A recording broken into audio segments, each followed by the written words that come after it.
3, 2, 1.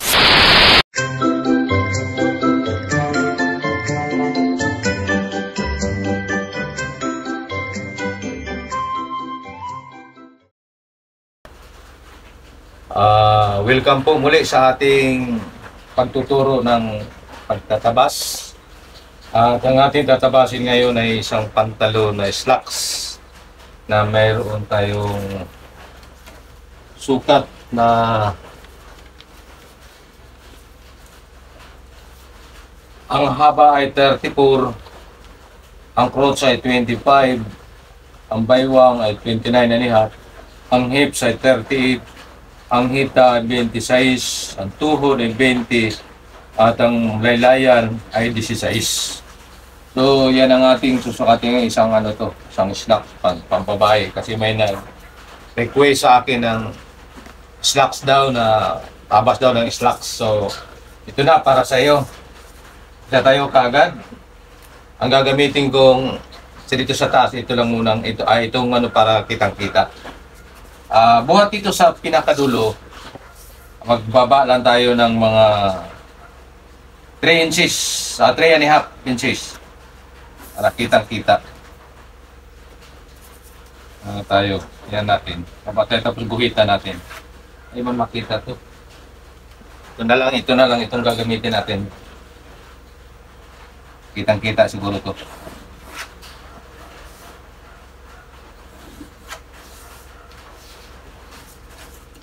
Ayan, meron tayong guhit na mula dito ay 3.5 inches. So magsimula diyan ay kukuha tayo kaagad ng haba. Kasi pinakauna natin ay ang haba na 34. So lagi tayong maglalagay ng allowance na 1.5 inches ha. Dito tayo sa 1.5 magsimula. Yan lagpas tayo ng 1 kasi yan ay waistband. Pagkatapos, isunod natin ang crotch. Yung crotch natin ay 25. Yung 25 ay dito natin hanapin sa likod. Sa mga sa centimeter. 25 dito. Itong 25 na to guhitan natin. Yan. Ang 25 na yan ay 9 and 5/8. 9 and 5/8 siya. So yan ang ating crotch, 9 and 5/8. Pagkatapos diretso tayo sa haba na 34. So ito yung 34. Yan, 34. Tapos magdagdag tayo ng 1 inch para sa lupit. So ganun din dito sa kabila. Kuha tayo ng 9 and 5/8. Pagkatapos diretso tayo 34. Tapos dagdag tayo ng 1 inch. Pagkatapos niyan, kukuha na natin ang buhat dito sa crotch. Hanggang dito sa may haba niya, sukat ng haba, ay 24 and 1/4. So meron tayong kalahati niyan, kasi kukuha tayo ng kalahati para sa ating tuhod. Ang 24 and 1/4 ay 12 and 1/8. So 12 and 1/8, akyat natin ng 1 inch, so 11 and 1/8 tayo. Yan, 11 and 1/8. Ganon din dito sa kabila, 11 and 1/8. Pagkatapos ay ating guhitan. Yan, guhitan natin. Yan. Guhitan natin. Guhit tayo dito. Guhit tayo dito.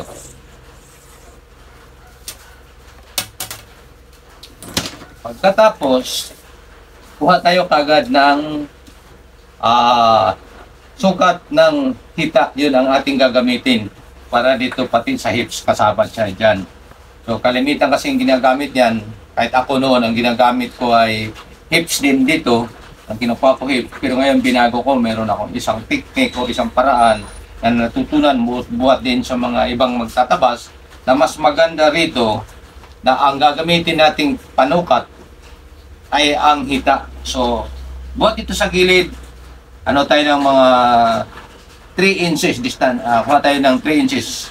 Pagkatapos, dito tayo magsimulang magsukat ng hita. Na ang hita natin ay 26. So 26, hanapin natin ninyo itong 26. Kaya meron dito nagsimula tayo sa 20, 21, 22, 23, 24, 25, 26. So dito yung 26.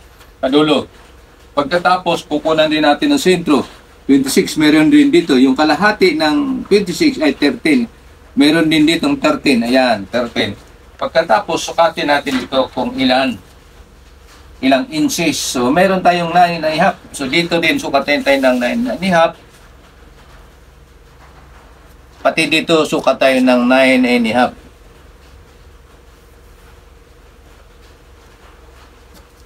So, yung 9.5 na yan yung pinakasentro. Yung guhitan. Hanggang dito sa may taas. Guhit tayo. Pagkatapos, sunod natin kaagad ang tuhod na may sukat na 20. Hanapin natin ang 20 dito. Lagi tayong magsisimula ito sa gilid ha. Tapos hanapin natin dito ang 20 kasi nagsimula ito sa 12, 13, 14, 15, 16, 17, 18, 19, 20 o 20. Ito yung 20. Yan. Una, guhit. Pangalawang guhit. Ito sa gitna. Pangatlo dito. 20. Nandito yung 20. Tapos sa baba naman tayo, ay mayroon tayong 16. Hanapin naman natin ang 16 dito. So, mayroon tayong 16 dito. Unang guhit. Pangalawang guhit sa gitna. Pangatlo dito sa isang 16 ulit. Pagkatapos, atin siyang guhitan. Itong kwadrante ang ating gamitin o L square o kurbante. Quadrante. Yan, dito tayo unang guhit, ito yung front. Pangalawang guhit para ito sa back. Yan. Unang guhit sa front, ganon din dito ha.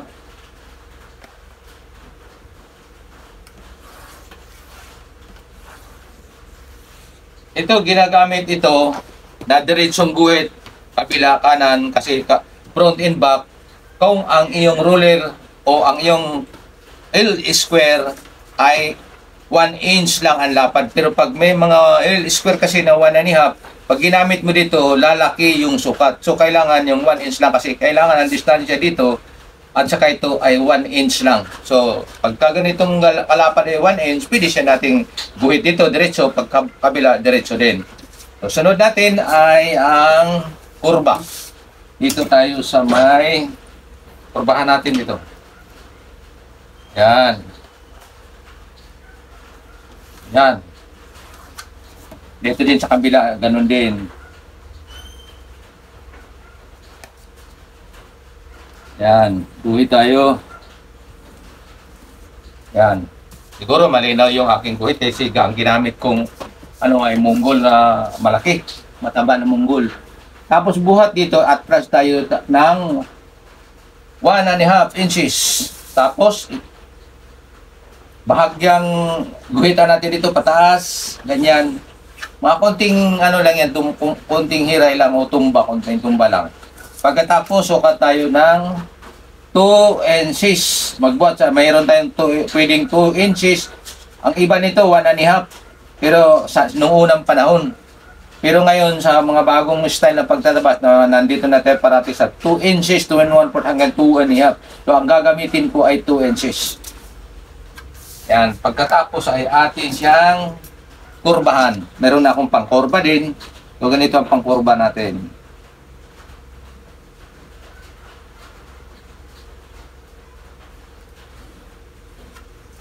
Yan. Pagkatapos dyan, kukunan natin ng sukat ang baywang.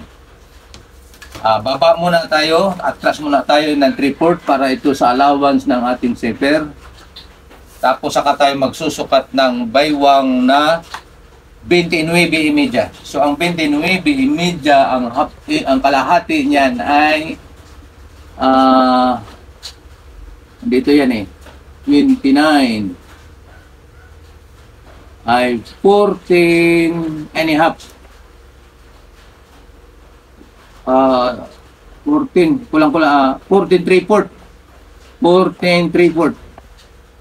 Sorry 14.3/4 ang ating kulang-kulang 30 kasi 29.5. So dito tayo. Yan. Yan. Allowance tayo dyan. Yan ang ating, yan ang ating, yan ang ating road. Kung halimbawa, katulad nito, sobra siyang papunta ron, hukay, adjust tayo dito. Yung ating allowance diyan na ang allowance natin diyan na 3/4, alisin na lang natin siya. Itutumba natin siya, babaguhin natin. Kasi malaki pala ang balakang nito, halos parehas, halos 10 inches ang pagitan. So babaguhin natin yan. So atin yan siyang buburahin. Yan mamaya, tatanggalin na natin yan. Tatanggalin natin yan siya, buburahin natin yan. Ito, mga technique ito ha, kasi pag malaki ang balakang, halos mo 10 inches ang pagitan, o yan, yung pang Miss Universe na puwit, talaga namang dito sa may baywang yan ay maliit, so malaki ang kurbada dito. Ang gagawin natin yan, adjust natin. Ganito tayo. Yan, tapos babaguhin natin ang ating guhit dito para makuha natin yung hindi siya masyadong kurbada. Yan siya. Pagkatapos dito tayo uli mag 1 3/4 para pagsukat natin dito ng 29 na kulang-kulang 30. Ito na yan siya, 14 3/4. Dito tayo papatak, tapos diyan half inch siya, lagi tayong magbibigay ng half inch na allowance. So buburahin natin yung ginuhit natin ng una kasi hindi akma siya. Kung mga mga payatot na wala gaano siyang sa puwit, ayun, pwede yun. So, ngayon ito na siya.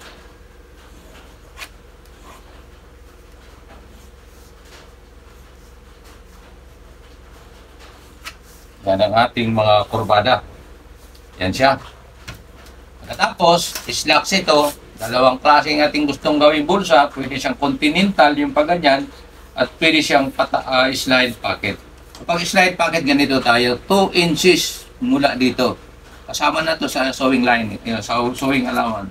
Then dito, ang ating, kasi pambabae lang ito na sukat, ay kukuha tayo naman, kahit mga 5.5 to, depende sa kamay, kung malaki kamay, pwede mo din lakyan ng opening sa pocket. Pero lang, 5.5 lang ako. Yan, 5.5, Tapos, distansya tayo, buhat ito ng half inch sa sewing allowance yan. Tapos, guhit tayo pataas. Yan yung pocket opening. Pagkatapos, ay sukat tayo ngayon ng hips. Kunin natin ang sukat ng hips. Yan. Buhat ito, allowance tayo ng half inch. Allowance tayo ng half inch pa sa sewing allowance. Pagkatapos dito, meron din tayong half inch na sewing allowance. Pagkatapos, kukunin natin yung kalahati ng hips na 38. Ang 38 ay 19. 19, So, buhat dito sa 19, yan, kasi 19, 38, 19 plus 19 equals 38, So, dito tayo. Buhat ito, guguhitan natin yung 38 dito. Yan, guguhitan natin ng 38 yan. Pagkatapos dito, didistensyahan mo lang ng, ito yung 19 So, distansyahan mo lang ng 1 inch. Pagkatapos, bibigay tayo ng allowance na half inch para sa sewing allowance. Yan. Pagkatapos, kukuha naman tayo ng sukat ng baywang. So, ang baywang natin ay 29.5. So, ang kalahati niyan ay 14 3/4. So, ganito tayo. 14 3/4. So, yan, 14 3/4. Dito tayo sa 14 3/4. 14 3/4. Tapos allowance tayo half inch. Pagkatapos sukat tayo dito. Tapos magbibigay ka uli ng allowance half inch para ito na naman sa dart. Tapos lagyan natin ng guhitan natin. Yan, guhit natin. At pagkatapos guhitan din natin ito. Kasi kurbada ito. Yan, guhitan din natin ito.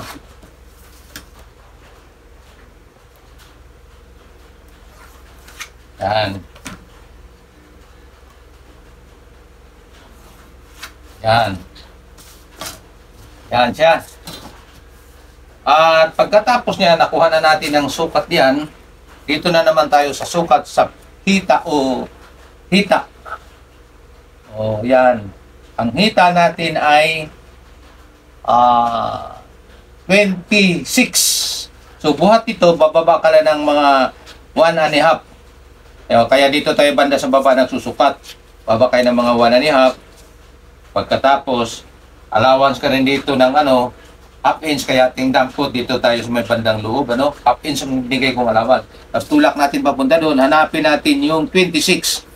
So yung 26 ay napagkasyahin natin dito yung 26. Ayan, 26. 26, nagbibigay ako. Dito tayo, pasok tayo ng half inch, kasi dito yung allowance niyang half inch yan. Ito yung 26, oh. So may allowance tayo na half inch. So dito tayo, guguhit na naman tayo dito ng eksakto, pagkatapos allowance tayo ng half inch. Yan.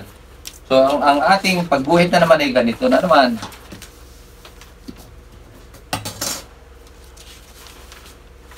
Makakagip linapad-lapad ako ng konti. Ayan, ganito tayo. Yan. Yan ang ating pagguhit. Kurba. Kinurbadahan na natin. Pagkatapos, para magkasing haba itong front and back, ganito ang gagawin natin. Yan. Pantay mo lang diyan. Yan. Yan o. 11, 1/4. Tulak mo to doon, pag ganyan. Pagkatapos, ganun mo.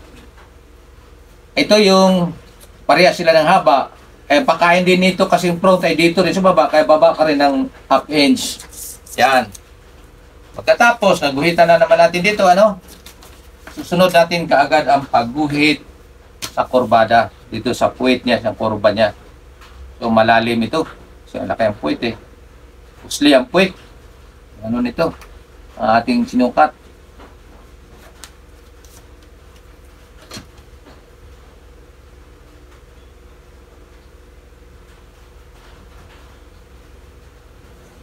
Yan. Ganyan, Ganyan yung ating pattern. Para na naman makuha natin yung sukat ng crotch na 25, grading na naman natin ito. Lagi tayong magbibigay ng allowance na 3 inches kasi para yun sa waistband dito. Pagkatapos diyan sa 3 inches na yan tayo magsisimula. So, yan ang natin, yan ang ating pakain. So, mayroon tayong allowance na half inch.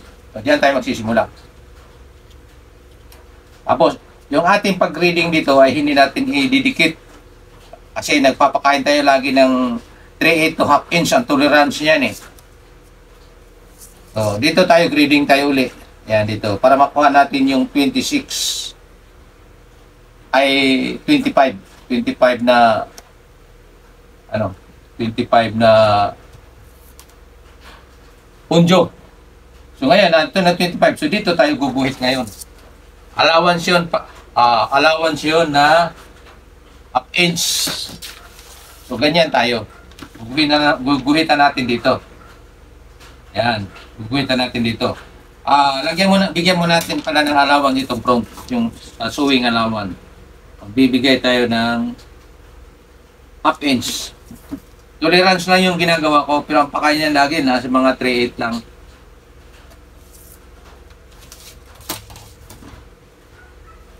Lagyan natin ng allowance muna. So, ito yung allowance ng dito yung sa back panel, itataas natin ng kaunti. Dito ka na rin magpapantay sa may taas na Yan. Yan. Pagkatapos palibhasa sa slack ito, kailangan may dart. So, galawan na tayo ng half inch dyan. Dito rin half inch, tapos baligin natin. Yan. Pagkatapos nating iskwelahan para makuha natin yung pinaka-iskinado square. Aba natin kasi yan yung dart. Tapos meron tayong sukat na kung maglalagay tayo ng bulsa ay ano tayo ng mga 3/1/4. Yan, 3 and 1/4 inches. Tapos lagyan natin ng mga dito bubuhay tayo ng isang maliit na mga distansya ay mga 1/8. Pagkatapos dito kukuha tayo ng 1/2 inch para sa pakain ng ating dart. So 1/4 dito, 1/4 dito. Yan. 1/2 inch ito. Yan. Yan. Natapos na. So meron tayong ano na 30 hips na 38. Saka meron tayong baywang na 29.5. So, yan na yung itsura ng ating tabas. So, lagyan ko lang ng ano para hindi di malilito ang magkokopya nito, ang gustong matuto. Lagyan ko ng itong pula na to, ito yung para sa front. Ito yung pula na yan, ito yung para sa front na yan. Yan dito para sa front yan. Pinag-isa ko lang ang ating pattern para masanay tayo na makakatipid sa ating pattern. Para sa kabila nito, magagamit pa rin natin to sa isang pattern pa ng pantalon o polo man. So, ito na yun. Ito na yung ano. Ito may mga allowance na yan ha. Ito kasama na itong allowance din dito. Yan siya. Yan. Ayan, yan. Papunta sa baba. And yung para sa front panel. Yan. At itong sa gilid na to, itong isa na to, ito na yung para sa back panel. Dito rin yan. Yan, papunta dito. Yan, para sa back panel. Tata natin para makita. Ito ay para sa back. Yan. Ito sa back, ito. Para sa back. Yan. Ayan, kita na. Ito yung ating pattern sa slacks. Pang babae na sukat ito na ang balakang ay malaki ang balakang. So, pakita ko sa inyo kung paano magtabas para matuto kayo. Pagdating dito banda, iakyat natin ng kaunti ang ating tabas para pagtahi mamaya, paglagay ng dart, tsaka yan siya nilagyan na pag tinahinan siya ng paganyan, papatag na yan siya, mag-i-straight na yan siya, diretso na yan.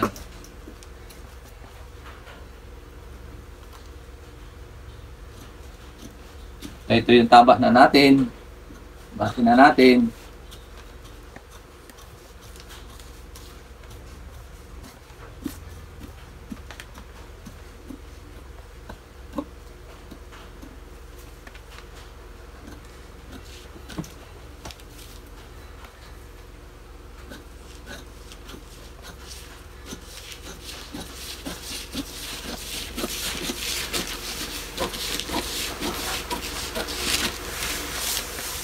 Lagyan lang natin dito ng 1/2 inch na allowance para yung sa lupi na pinakalupi papuntang ilalim tago. Tapos saka natin tabasin. Ito, sa kabila, gano'n natin.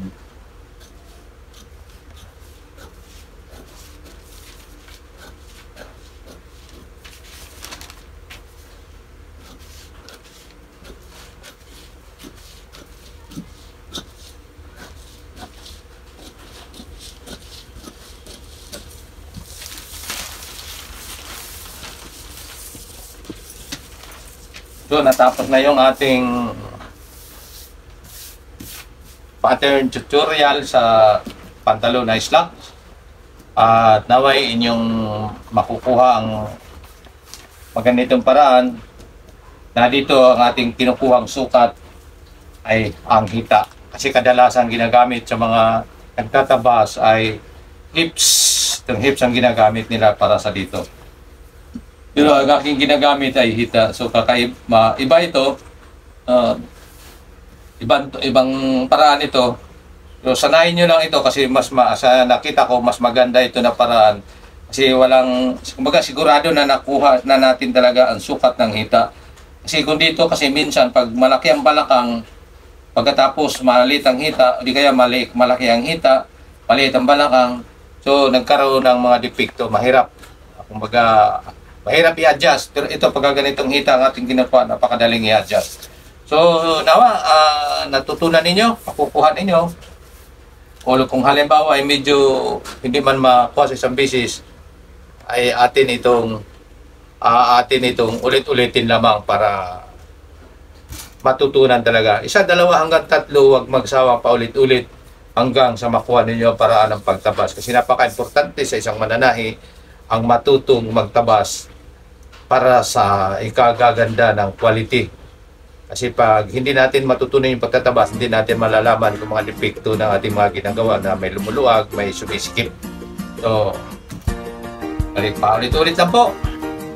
At magpapasalamat sa lahat na gustong susubaybay ng ating mga tutorial. Sa sunod na mga video muli.